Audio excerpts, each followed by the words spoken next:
Hello friends, welcome to my channel. मु आज बनैबी lemon rice. प्रथमे गोटे पैन रे गोटे बड़ चम्मच तेल गरम करनबा। एबे आधा छोट चम्मच सोरिष, गोटे छोट चम्मच बुट डाली, गोटे छोट चम्मच बिरी पकई 40 रु 50 सेकेंड जाए फ्राई करनबा।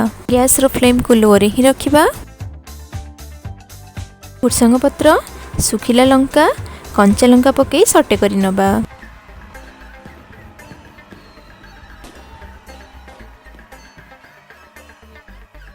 एबे किछि बादाम पके फ्राई करनबा। गैस रो फ्लेम को लो रे रखी 1/4 टीस्पून हळदी गुंड पके मिक्स करनबा।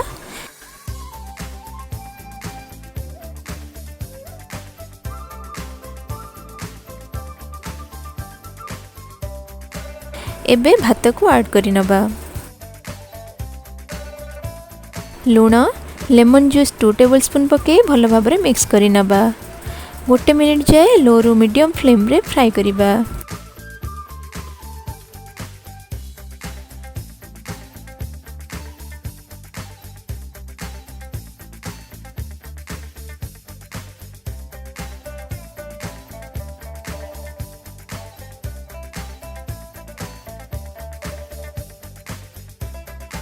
एबे मु गैस बंद करि नउछि। एबे सर्व करि नउछि।